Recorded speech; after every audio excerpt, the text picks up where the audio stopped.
సంబంధించిన ఐటీడీఏ ఏర్పాటు చేసిన భిన్నంగా 4 సంవత్సరాలు జరగవలసిన మీటింగ్ జరగకపోవడం, ఈరోజు రేపు లాస్ట్ డేట్ ఉందని చెప్పి ఈరోజు మీటింగ్ పెట్టుకొని సుదీర్ఘంగా దాదాపు 4 గంటల పాటు చర్చించడం జరిగింది. ముఖ్యంగా 23 మండలాలకు విస్తరించిన ఈ ఐటీడీ పెద్ద ఐటీడీఏ ఇది.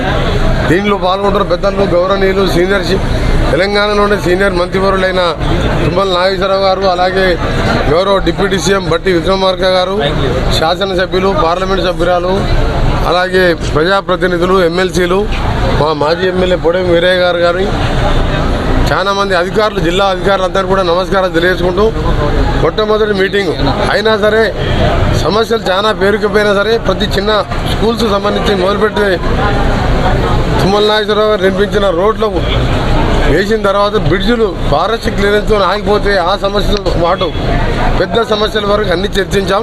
త్వరగా ఒక్కొక్కటిగా రేపు హైదరాబాద్ వెళ్ళిన తర్వాత రివ్యూ చేసుకుంటూ పరిష్కారం చేసుకుంటూ ఓవరాల్ ఐటీడీఏ పరిధిని అభివృద్ధి పదంలో తీసుకెళ్తూ అవసరమైన నిధులు తీసుకొస్తూ కేంద్ర ప్రభుత్వం నిధులే కాదు అవసరం ఉంటే ఈరోజు నా నేషనల్ అకాడమీ ఆఫ్ కన్స్ట్రక్షన్ అనే మా అనుబంధ సంస్థకి వెళ్ళి కూడా జిల్లాకు 5 సెంటర్లు ఐటీడీఏ పరిధిలో ఒకటి 10 కోట్ల రూపాయలతో, కొత్తగూడెంలో ఒకటి, ఖమ్మం ప్రాపర్లో ఒకటి, మదిరలో ఒకటి, 5 సెంటర్లు ఏర్పాటు చేసి skill development centre sir. ITDA నిధులు కావు. అయినా సరే మొదటిసారి మంత్రిగా వచ్చాను. నా శాఖ సంబంధించిన నిధులు కూడా కాదు, సీనియర్ మంత్రివారు ఉన్నారు, మరొక రెవెన్యూ శాఖ మంత్రులు ఈరోజు వాళ్ళ ఇంట్లో ప్రోగ్రాంతో రాలేకపోయారు. తప్పకుండా ఈ జిల్లాని అన్ని రంగాల్లో అభివృద్ధి చేస్తూ పోడు భూముల సమస్యని గతంలో పరిష్కరించాం. మధ్యలో ఇబ్బందులు అయినాయి, మహిళలు, గర్భిణులు అందరూ కూడా అరెస్టులు అయినరు. ఇక ముందు అలాంటి సమస్యలు రావద్దని కూడా మీటింగ్లో నిర్ణయించడం జరిగింది. తప్పకుండా జిల్లా సమగ్ర అభివృద్ధి, మా 6 గ్యారంటీల అమలుతో పాటు ఇవన్నీ హామీలు కూడా చేసుకుంటూ భద్రాచలం అభివృద్ధి చేయాలని ఎన్నోసార్లు కోరిన దాన్ని పట్టించుకునే గత ప్రభుత్వం తప్పకుండా దాన్ని అన్ని సౌకర్యాలతో భక్తులకు ఇబ్బందులు లేకుండా వచ్చిపోయే ఇబ్బంది లేకుండా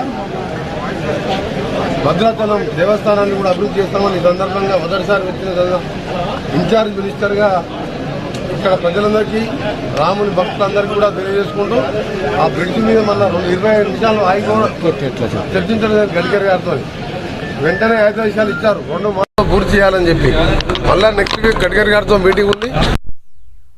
మీ అందరికీ తెలుసు, గతంలో ఎంపీగా ఉన్నప్పుడు గౌరవులు అంటే హైదరాబాద్ బార్డర్కి వెళ్ళి మన భద్రాచలం వరకు వలిగొండ, తిరుమలగిరి, మహబూబాబాద్, ఢిల్లీ, కుతూరు, కొత్తగూడెం, ఇల్లందు మీదుగా అప్పుడు కూడా 2400 కోట్లతో నేషనల్ హైవే శాంక్షన్ చేయించాను ఎంపీగా. ఆ పనులన్నీ నడుస్తున్నాయి.